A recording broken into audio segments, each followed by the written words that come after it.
Mortgage madness, can't you see? Living free and cheap for me. Interest climbing like a tree. Paying dues to destiny. Bright neon dreams in every room.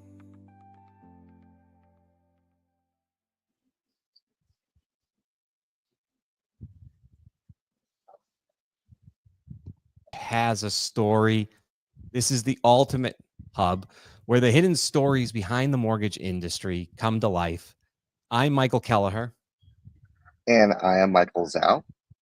and together we are going to dive deep into the entrepreneurial spirit, the strategic insights, and the breakthrough innovations that built the world's greatest mortgage companies. So, whether you're advancing your career, scouting for mortgage leaders, or exploring opportunities in fintech and prop tech, you're in the right place. So get ready to unlock the story behind every mortgage. Today, we're going to dive in, and this one's going to be personal. So if anybody has any questions, you're welcome to chat them up. That's why we do the show live, by the way, is we hope people come in and maybe do have a question. I'm happy to go off of my questions and ask one if you are in the comments, especially on LinkedIn and YouTube. But today we have an intern that has been with me. I even feel bad saying intern. Mariana's been with me since the Easy Mortgage app days. It's actually been so long, I would have to look up when she actually started. And just excited to go through this. So you were I think what people are going to like is you sort of fell into the industry, and everybody says, oh, I fell into the industry, didn't think I was going to be in mortgage. So I guess take us back there. You're kind of still in the beginning. You were you were born in Mexico. You're from TCU, which is Texas. I'm from Boston. You apply, like, what was it like after we spoke, and what was the experience where you hear mortgage, maybe a friend say don't get into mortgage? Can you kind of take us through that day when you finally said yes? Yeah, so a little about my background. I was born in Mexico but raised in Canada. So I lived in Canada for 12 years. So most of my childhood was abroad. I came back to live to Mexico. I started athletics here. Turned out I was very successful, and that opened the doors for me for a full ride opportunity at TCU. And that was very hard to turn down. But I am a go-getter, and that's something that I knew I couldn't let down that opportunity. Going into TCU, I was kind of confused what kind of like field I wanted to go to. I remember I wanted to study communications to start off with, so it was very like, oh, I don't know what I'm going to study. Um, but I decided to go with business management, and I remember TCU has a close partnership with Handshake, and I was scrolling down, and that's when I saw your job post up, and at that moment, I believe it was my sophomore year, and I was very interested on entrepreneurship innovation. That was my second degree that I pursued, and I saw that the entire job posting was about entrepreneurship, and it was a startup company. So uh, just learning how to handle a lot of problems on as you go on.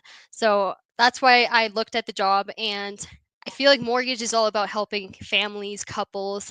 It's a big opportunity for growth, for help, and that's why it called my attention too. I didn't know much about it at the moment because, as I said, I was just getting my career started. But the more research I did about it, the more I thought this could actually make a big impact.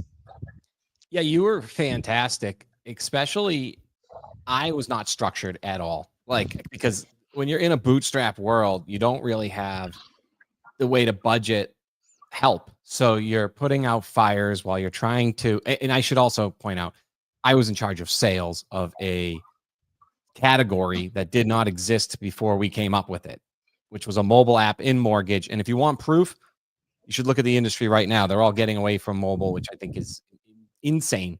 So Mhm. I would be off trying to either traveling to conferences or trying to sell and maybe put out fires while you would be doing a wonderful job researching and able to work on your own. What can you describe to others what a bootstrap environment is like, what maybe chaos is like, and then can you, yeah, I guess we'll start there, and then I have a follow-up. Yeah, so I think the biggest thing is always putting the customer first. And it's a lot of experience that you get to witness along the way.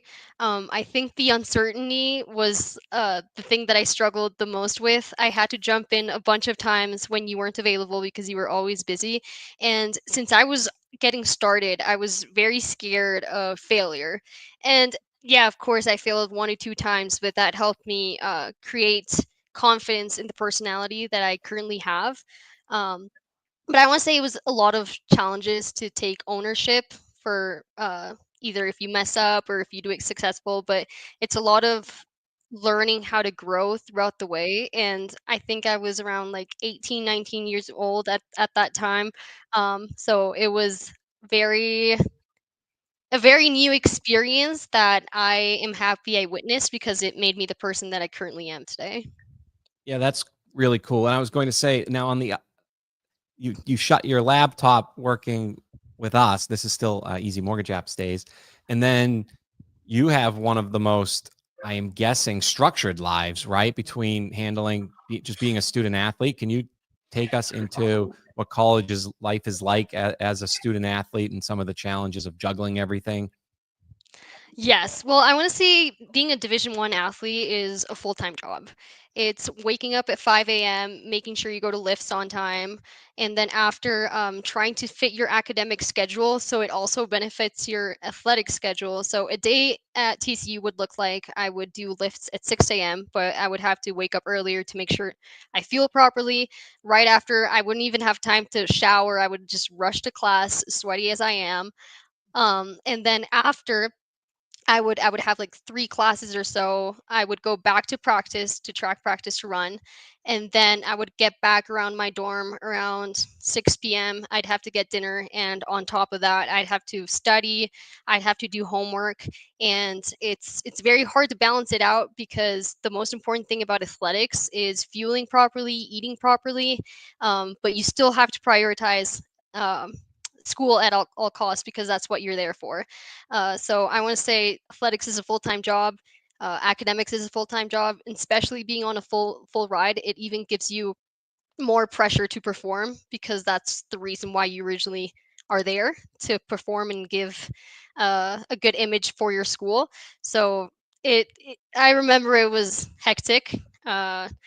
Maybe if I would have had time to recover more properly, I would have been a bit more successful at track. But I handled it the way I could. Um, and yeah, it was just a very big growing experience. I actually have a off script question, which will open up. Maybe Michael can jump in here. Through you, I actually got to find out Michael Zhao knows quite a bit about track and field and cross country.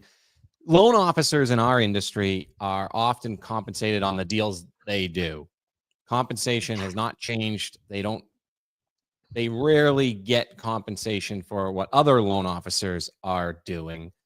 Um, so I find this interesting. Can you explain to people in long distance running how the scoring system works and how you work as a team versus individuals, and what that extra pressure is being a scholarship athlete, and why like it might force you to feel like you have to perform more than somebody that isn't? Yes, of course. So a perfect example of this is cross country because cross country isn't it's not individual successful rate, it's teamwork successful rates.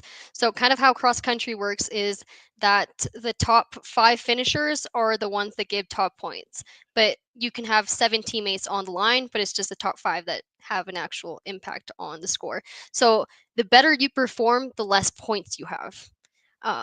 And that at the end of the day, the results from all the schools, whoever has less points wins the conference or wins the championship or wins the meet. So it's not just about focusing on yourself. Like, yes, you can get first place, you can get that 5 minutes of success, whatever, but in the long term, if your teammates get 12th, 15th, and 20th, that's 12, 15, 20 points you add to the team. So that doesn't get your team anywhere. That doesn't get you to regionals, to nationals. So it's not individual focus. You have to. I was personally a team captain my sophomore year, which was something rare because team captains were usually seniors. So I got to witness this firsthand, how you have to put your teammate first before you. Like, you can have everything put together, but if your teammate doesn't, unfortunately, that's going to bring everyone down. So it's making sure that your teammate isn't going out to partying, that that person is in the right mindset, um, making sure that school is going properly, because at the same time, if you don't have above a 3.0 GPA, you're not eligible to compete. So it's everything combined by hand: athletics, academics, fueling, sleeping. So it's not individual, and I think that's kind of how it relates to when you're working as a team. Yes, your success rate can be high, but if it's not as a company and as an image, it's not going to be successful in the long term. What does that accountability look like as a leader for you, especially as a sophomore? I mean, going into leadership, what are the qualities of leadership that you need to go to in order to, uh, yeah? So, what are those qualities that to enter into that, as especially in a Division 1 Big 12 school? I feel like the biggest thing, especially on a girls' team when there's like 12 of us, is envy. There will always be some sort of drama or anything with the girls. And I think it's learning how to separate any sort of conflict on the team, and making sure that each teammate is held accountable of their own actions. And if they were to mess up, to make sure to either address it directly with a teammate or talk to a coach about it. But I want to say accountability is all about uh, just taking into account every single person and not being selfish, and understanding that the result of everyone in the long term is what impacts the team, not just individually. Our industry is going through a prolonged rough patch. If you are an originator, even if you're an owner, you were not expecting it to go this long. It is painful. It is hurting, and you don't know where it ends. And so you have to wake up every day with the right mindset. And so congratulations to any listener out there in the mortgage industry. It's about time you get your flowers. We probably should have said it a year ago, but just thinking of it, you earned it. It always sticks out to me, the story when we first started talking, Mariana. I would always ask you about track and field or cross country. You talked about the time you hurt your foot. I think it was right before maybe we started working together, and I just found it, the way you handled it, so professional. But I actually learned a lot from it. Can you just talk about how you dealt with an injury that limited your ability to practice what you're supposed to be great at, and then how you heal coming back, your mindset, and everything that goes with dealing with an injury that impacts the ability to train? Yes, of course. So my sophomore year, at the end of December, we had a season opener for track and field, and I ran the mile in 4:55. And that for me was like a 15-second PR, and that's a really big drop in the mile.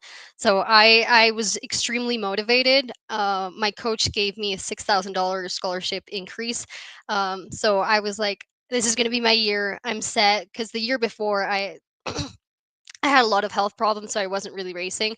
But I was really excited to get this year up and going. I had my priorities straight. I knew what went wrong, right, and what went wrong from the year before. And so that meet was in December. I got the scholarship. I was super super excited because it was my first meet. And then coming back in January from Christmas break, I run on the track once, and I'm like, oh, my foot kind of hurts. Like, what is this? I've never witnessed this kind of pain, you know. And like I said, I'm a go-getter, so I thought that I could run through the pain and nothing was going to happen. I thought it was just like any minor sort of pain that I've witnessed before. But no, I believe I did like 3 full workouts with it, and it turned out to be a stress fracture. And stress fractures usually turn out to be 6 months to fully heal. And I knew that 6 months in, my season was going to be fully ended. So I wasn't going to have indoor and outdoor. And I was just really frustrated because I was in a really good spot at that moment. Like I said, I just had a scholarship increase. I just ran my personal best. And it was really hard to understand why this was happening to me. But I learned this experience more as a growing and learning from myself experience. That was the only time in my college career that I was injured, from my sophomore year to my master's. Um, and I learned how to control what I can at that moment. I was like, I have two options. I can be really hard on myself, be depressed about it, cry about it, or I can do what I can control right now.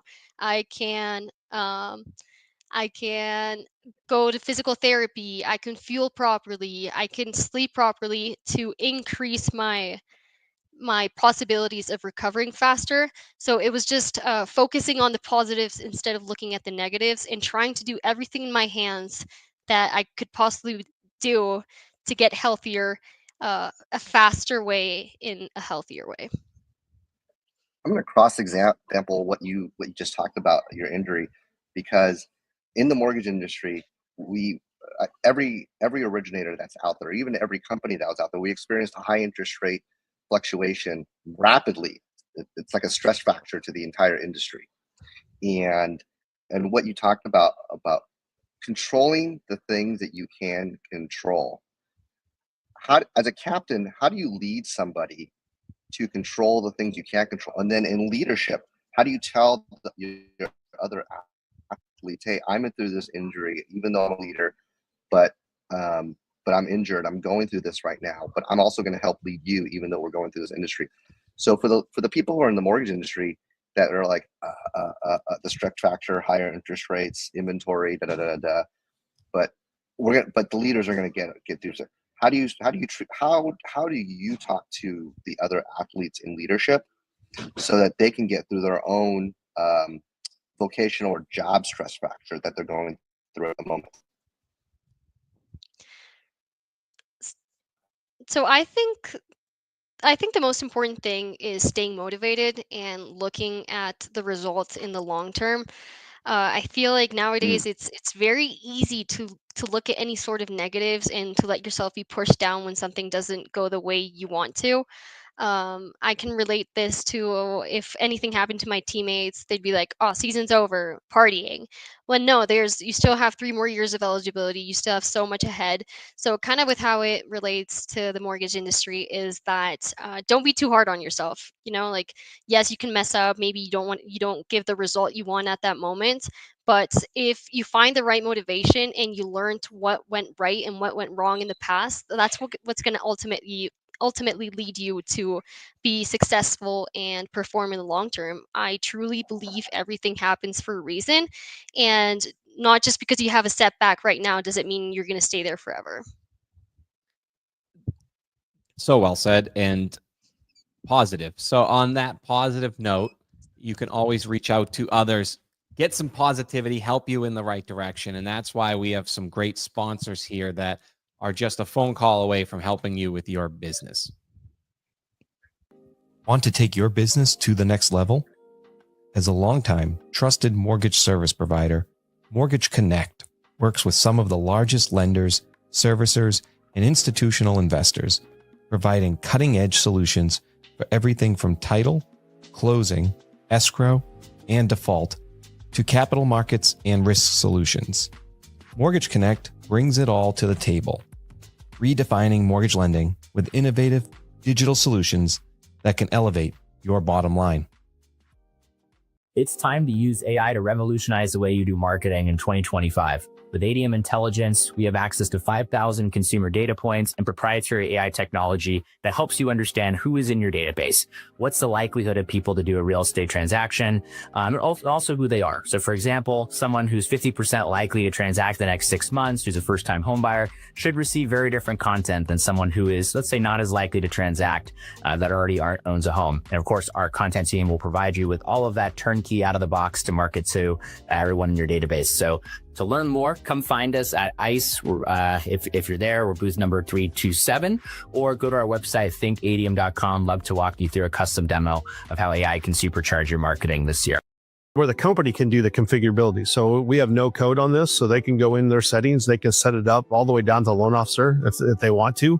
We also have a customer support team that's assigned to each account. If they want, they can overhaul everything if they wanted to. They have a new product, especially dynamic apps. With dynamic apps, we can fit multiple. We can fit the Fannie Freddie loans. We can new construction, one-time close, HELOCs. Whatever those workflows are, they can design that workflow for each individual app. So it's not a static app. And plus two is, as they're answering those questions, it'll ask them specifically what they need. So the borrower has everything at their fingertips right then and there. When a question gets answered, certain documents are required.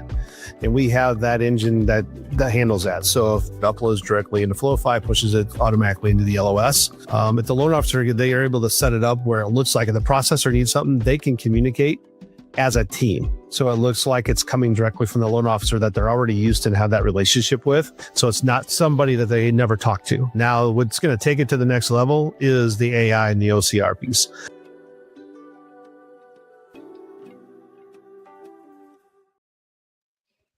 And I think we have 2 new sponsors coming. So we can get them by anybody listening, reaching out and saying you saw them on our show. Even if it's just a friendly ping for us, we are looking for more sponsors all the time.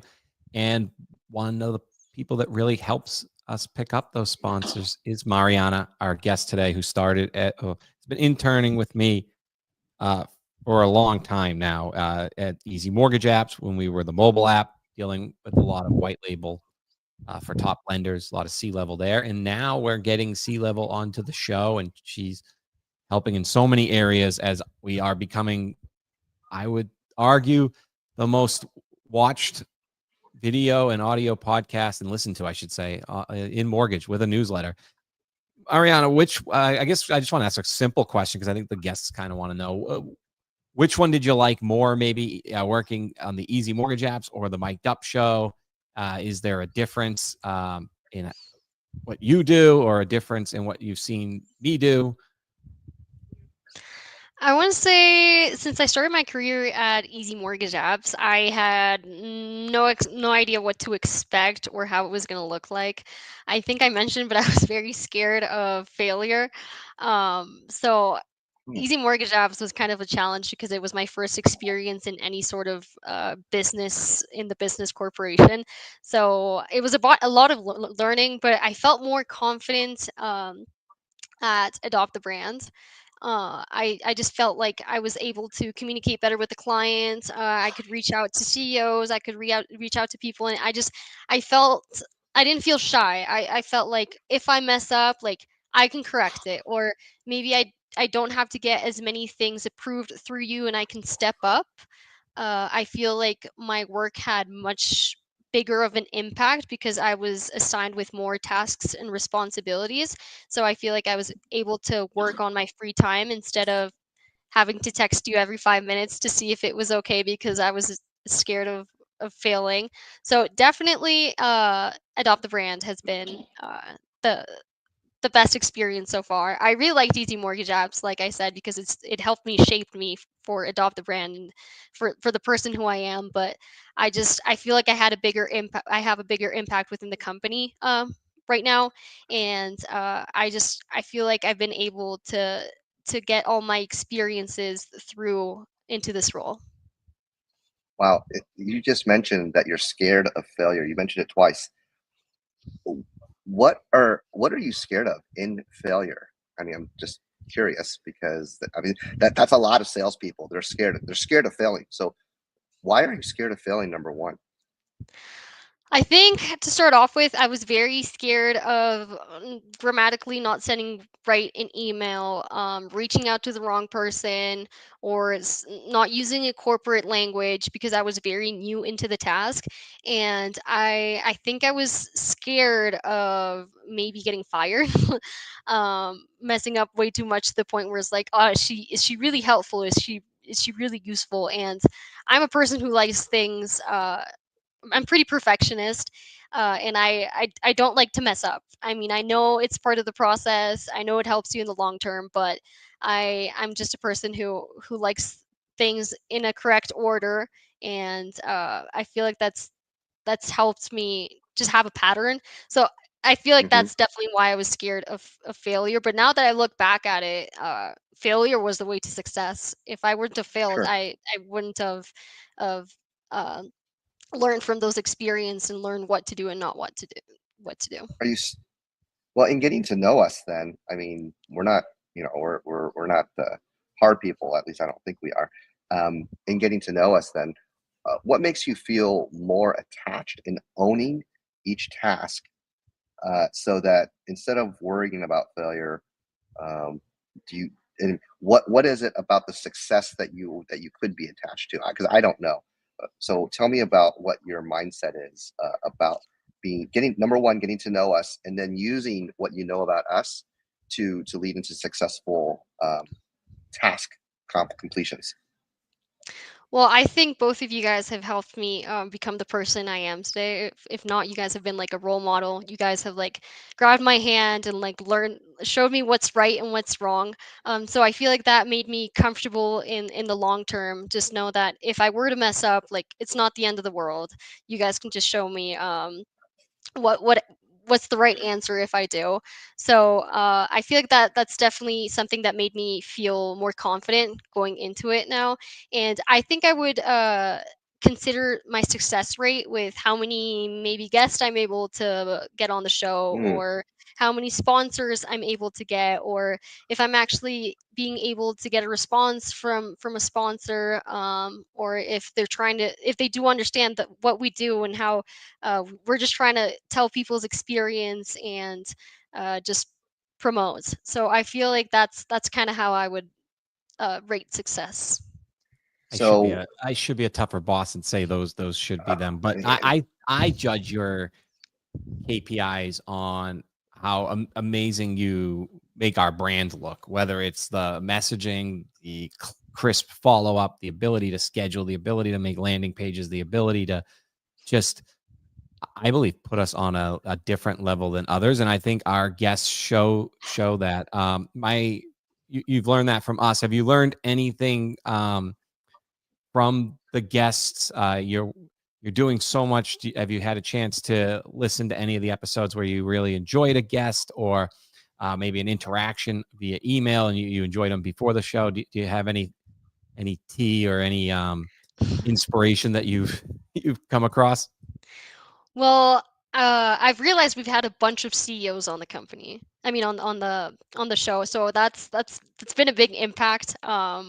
Definitely to start off with, I was very scared to reach out to the CEOs because I know they're very high in the hierarchy. But I think I was really scared to send emails to CEOs because maybe I could mess up an opportunity for the company.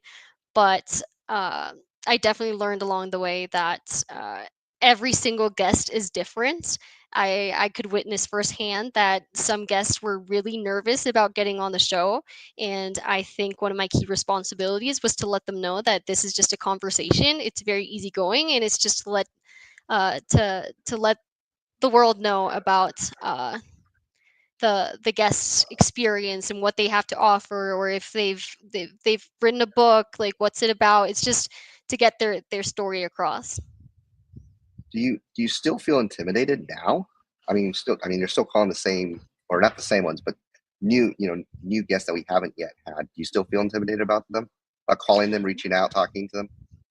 No, not at all. I think I've kind of like known how to handle it. I think I probably reached out to 200 guests at this point, so Wow. that gave me like the confidence that I needed. I mean, we have a guest on the show every Thursday, and we've been doing it for over a year and a half. And for were you gonna say I was going to something? say I believe we started, we're now at 2 years, July, August. So yeah, Yeah. we're at about 26 months now. Yeah. So Wow. imagine the amount of guests I've reached out to at that point. So I think I've learned how to have a specific pattern for sponsors too. If I don't receive a response, I'll give a follow up, and kind of I've learned what works and what doesn't work. And I've learned that every single guest is different. So some guests might have different approach, some guests might be more nervous, and I think it's just trying to get the point across. But no, I don't feel scared or intimidated anymore. Do you have a different way that you treat each CEO? In other words, are you going to talk to the CEOs differently than you would, I don't know, the guy down the street? I mean, how do you treat them differently as not only as an intern for us, but also as a representative of the company? What is your mindset in going, talking to them, treating them with what type of, I don't know, demeanor? I treat every single person exactly the same. Professional. Make I always want to make them feel welcome, and like Adopt the Brand is a safe place. So whether it's a CEO or someone down the street, to me they have the same importance. So yes, I treat them exactly the same. I send out the exact same email. It's not like I rank them priority, non-priority. I mean, I do want to have a CEO on the show, of course. It's going to make the company look very good, but everyone has equal importance. So for your generation, then, what kind of advice would you give them in talking to either prospective employers, hiring managers, whatever someone looking for some kind of position? What type of advice would you give to someone? Because you've talked to a lot of leaders. What would you tell them to? How relax? I mean, yeah. What type of relaxed type of or whatever? What would you tell them? I want to say being patient and persevering, because I mean, CEOs or anyone in the corporate world is very, very, very busy. So if you send an email and they don't respond to you, not to take it personal at all. People probably get like spammed with 50 emails a day, and it's very hard to confuse which one is accurate and which one is not accurate. So yeah, be patient. Don't take things way too personal. Maybe if you get a response that you didn't want to, like follow up, like try and understand where it's coming from. So follow up is a Mm, really big one too. hmm. Making sure you have a pattern and to not give up, to be a go-getter. Can you expand on that? Trying to follow up on where they're coming from. Can you repeat that? Like, Sorry. yeah, can you expand on that last comment? Understanding where a CEO is coming from. So that means you're learning to understand where's their mindset or where's their attitude or whatever. So what does that mean? So maybe a CEO is at a conference that weekend. That's why they're not getting back to you. I think it's trying to find different resources too, and that's something that Michael Kelleh has helped me learn about it too. Is that if the CEO can't respond to you that weekend or hasn't responded to you in two weeks, maybe that's not the right point of contact. Maybe the right point of contact is their assistant, which you can get it throughout LinkedIn. So it's trying to find a solution and not being too stubborn about it too. If the CEO is not responding throughout email, maybe cold calling. It's just being very persevere. As every CEO is very, very busy. Yeah, you got to run and go get it, like running with a stress fracture. I commend all of these answers. I think I'd be remiss for our listeners and our community if we didn't take a moment to ask. I believe you're Gen Z, right? So everybody wants a free focus group. What do you think you know with this? And we don't teach it too much here, but do you think you know more than your peers about mortgage? Do you think that the generation is afraid to fail as far as applying and getting rejected? Do you think they all think it's 20% down? Do you think it's 20% down? Just some of those. What do you think are the barrier to entries among your peers, or are they even thinking about home ownership yet? Well, personally, when I did my undergrad and when I did my master's, I didn't know anyone that was pursuing an internship in the mortgage industry or was going to pursue it long term, because I think a lot of people are very scared of failure, and that's something that is a possibility in the mortgage industry. And a lot of people just want what's easy and what's easier in the long term and what maybe has less of a percentage. So But I what hope. do you think about And I think that's a perception that the lending industry needs to constantly get over. And we go in spurts at conferences that we're going to tap, the universities, but you got to stay consistent, or that's the message. I'm saying going out and buying a home, like somebody is getting their first job. Are they starting to think in this new world with headlines, houses are not affordable, I have to start saving now? Do you think the digital process is intimidating? And do you think people are afraid, like failure, I think in that process would be the bank's going to deny me, so I'll just keep renting? What's your view of obstacles lenders are going to have to overcome with the Gen Z? Yeah, that's a good question, because I actually had like four of my teammates where I graduated my master's from, where they really wanted to buy a house, but they just couldn't afford anything because the market is just up, and I mean, some people are just not getting enough money to be able to afford a house. So I feel like the problem with Gen Z is that they don't do enough research. So maybe they look at a house and they're too stubborn to look at other options because they're so set on it. So I feel like maybe if the market was a little bit more open, um, and I just feel like Gen Zs nowadays we're pretty lazy. So probably a loan officer just helping them find the best option towards saving, and just more options in the house market. Do you think those four people applied when they determined that they couldn't afford it, like was told? Or do you think they went on a website, looked at what the estimated monthly payment was, and said, geez, this is too expensive, I'll just rent? Definitely the second option. People are lazy nowadays. They don't want to do research. They don't want to talk to people. Personally, one of my best friends, she was in that specific case, and she's like, "I'm just gonna rent an apartment. Like, I'll worry about it in the long term. Why do I have to worry about it right now if I can just get an apartment with my fiance, where it's relatively more affordable at that moment." That's super interesting to me. We talked about this with our guests last week as well. Um, in the book Rich Dad Poor Dad by Robert Kiyosaki, someone says, "How can I?"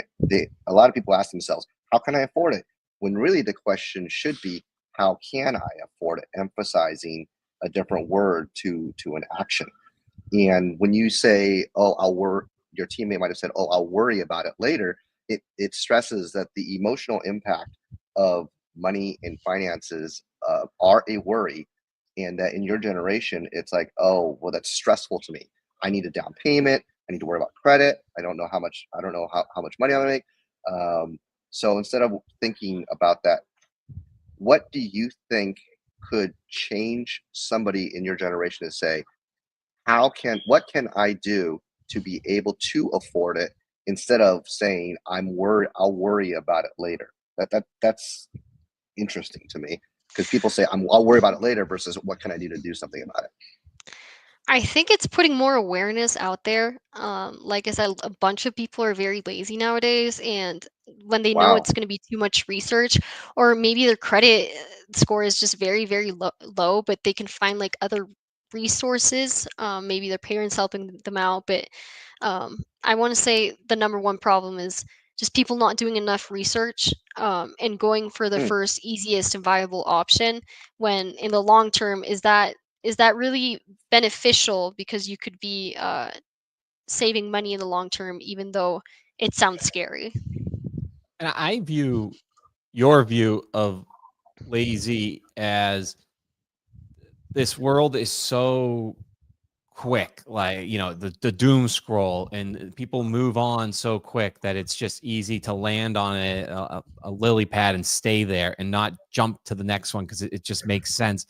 um it's almost sounding like they could be like really hardworking blue collar, but then when they get home they just start scrolling, and that's like, is that what you mean? Yes, part of it. And then people nowadays, they just use their phones. They just use their laptops. I- it's very sad to see that kind of like technology has influenced on people not being able to have one-on-ones, or not being able to call and do what it was 50 years ago, which I feel like it might have been an easier process at that time.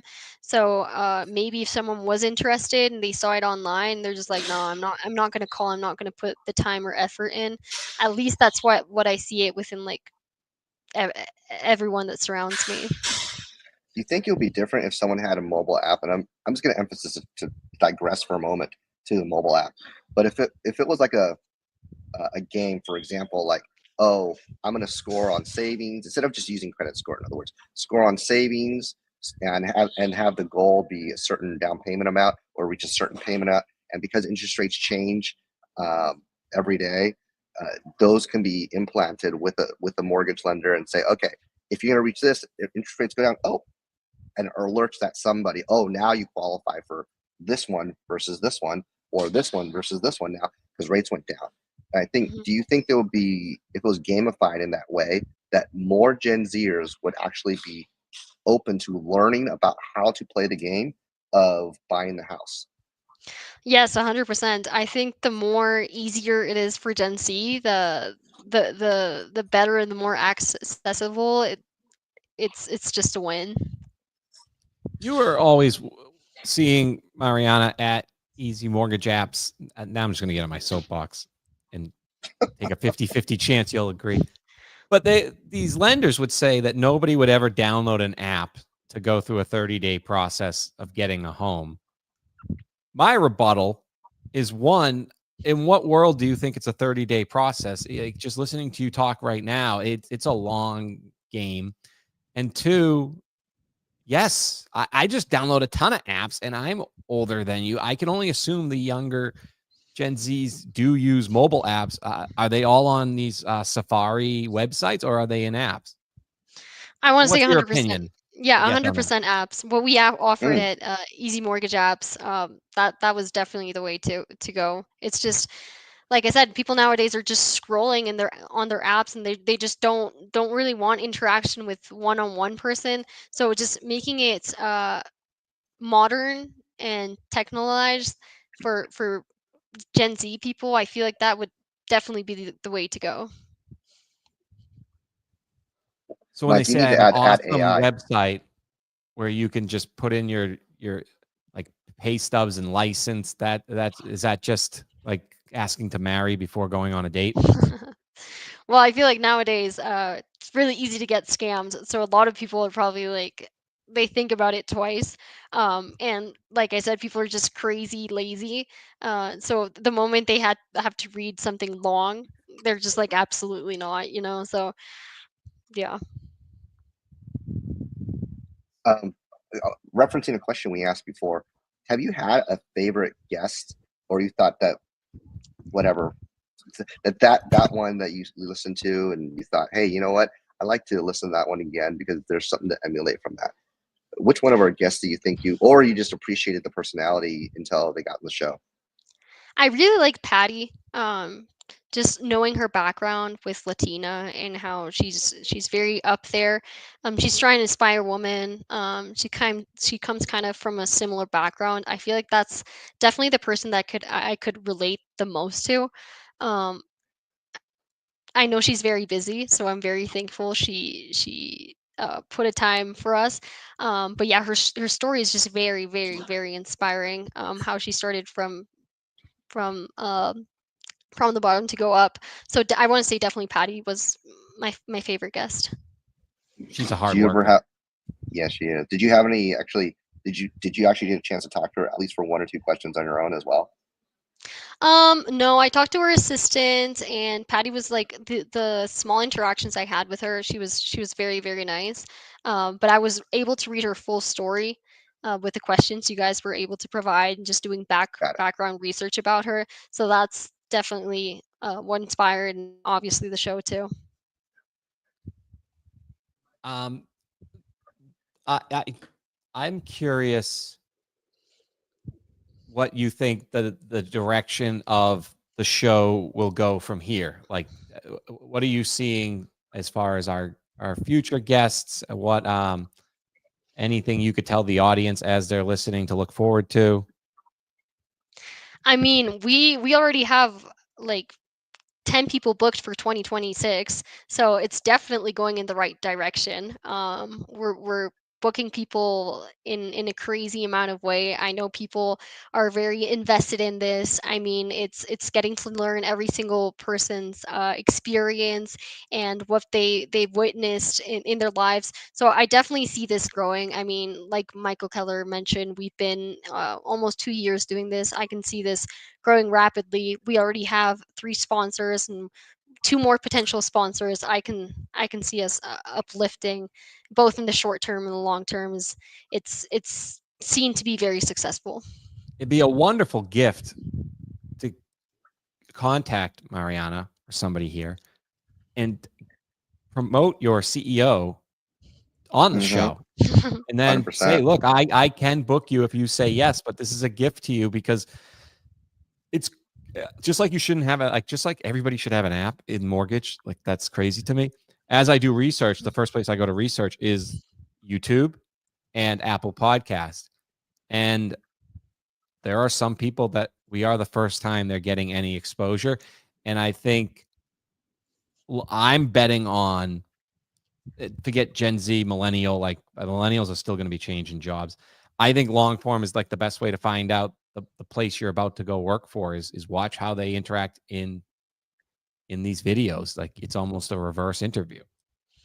I want to say it's a full growing, learning and growing experience. I mean, like I said, we've had a bunch of CEOs just come in and tell their stories, so we can learn how they started from the bottom to go all the way up, and Wow. we get to experience what did work out for them and what didn't work out for them, and it's even like a learning video for people that are just getting started or are interested about the mortgage industry.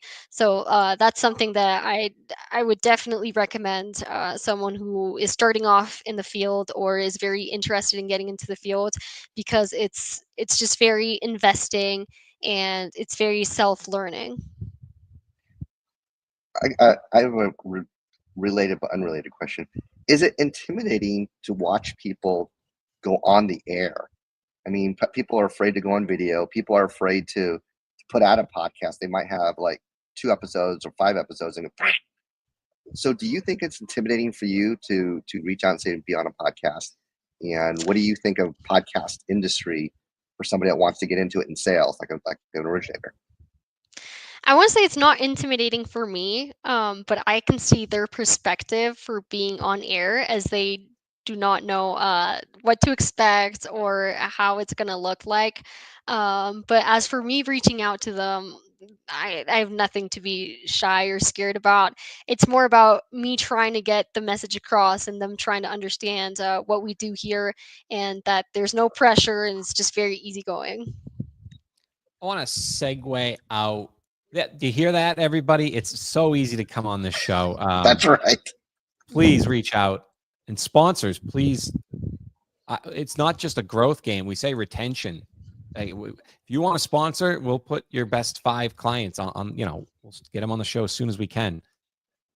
I wanted to go back. I didn't want to miss this question. I remember we were working together, and at one point, sophomore becomes junior, junior becomes senior, and you get a new coach. And when you get a new coach, this isn't high school here. This is a college coach that comes from another Big Ten that brings their whole team in, and then with nil or whatever it is, they can actually transfer people in. So the culture changes. That's a huge thing in mortgage right now. Change management, culture change. Can you talk about that experience that you went through in a just that experience of dealing with that change and how it shaped maybe your ability to handle change in the future? I want to say it was very challenging because every coach has a different approach towards training and towards traveling, and honestly, just athletics as a whole. At one point, I was really scared because I signed my contract under the first coach, not the second coach, to the point where my contract going to be? Is it going to be? Is it going to be respected? But I think it's just not being too worried about it, kind of going with it and learning from the coach, just seeing what approaches he takes that are different from the other coach, what worked for you in the past, what doesn't work for you in the present, and just applying those things and just being full communication. And I feel like once you communicate, there's nothing you can't beat with that. But I want to say change is very, very scary, especially with how the world is evolving nowadays. And I think it's just doing research and communicating that you could overcome these challenges. Do you when you talk to the other runners regarding the coaching change, do you not just talk to the runners on your team, but do you network or talk to the runners, for example, like do you talk to the kids at Baylor, do you talk to the kids at Kansas State, talk to them about their coaching techniques, to help ease that stress of changing that coach, or even learn new techniques and figuring out that what they're doing differently? Yes, I actually made a bunch of best friends at Baylor because of that. But yeah, I mean, it's also really easy to transfer. So if the coach doesn't work out for you, maybe the best option is to try and find another school. I mean, I did that my senior year, and I had my best master's year at Elon University. But yeah, I feel like communication is everything. I think something that's very easy to be turned down with is negativity. So Mm, maybe one teammate doesn't like the coach, but you really like it, but just hearing so much negativity about that coach from that person, like makes you start believe that maybe the coach is wrong when there's nothing wrong with that coach. So I think it's also just making your own idea too about it and just not closing all the options because you've heard negative feedback. do you have a favorite runner that you looked up to, or someone? I mean, the track and field, the sport of track and field has just blown up in records lately. So many events actually, whether it's pole vault or the recent 800 meter with a 16-year-old running a 1:42, which is crazy. I, But yeah. or yeah, who's your favorite runner, and tell us the story of how that came to be. I want to say Sydney, the 400-meter hurdle runner, Olympic Oh yeah, champion. Sydney McLaughlin. Yeah. Yes, 100%. I read her book and it's very inspiring. I'm a very faithful person in my religion, and it's just how she started from the bottom. I'm pretty sure her parents immigrated, and Hmm. I just kind of related to that, how she met her current husband and how they put religion first. How Hmm. she's put God above everything, just trusted throughout the process. And I really like how she's very humble. If you watch one of her races when she Mm, wins, she's not like Noah Lyles who like rips his shirt off and like starts right. yelling at the crowd. She's someone that takes a deep breath, takes the win, and celebrates in her own way, but in a very humble way.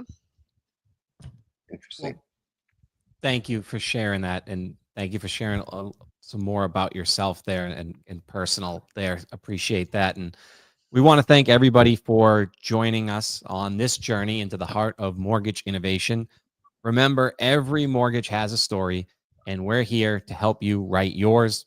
Today's story was about Mariana Martinez, my intern, but it was also about me. And I am truly thankful, Mariana, to have crossed paths with you. I'm thankful that you didn't run when I put you into a world of chaos. And every business day for me has been better because of it. So you are Thank inspiring. Your athletic and background, willing to run through walls, certainly matches my ability to get up and just push forward every day, which you have to as a bootstrapped entrepreneur. And if you're into entrepreneurship, if you're into growth, if you're into starting from the bottom and ending up at the top, then you are in the right place. I hope people enjoyed today's insights. Please subscribe. It helps us more than anything. Share it with your network, share it on LinkedIn, and connect with us on social media. And until next time, keep pushing boundaries and uncovering the stories that drive our industry forward.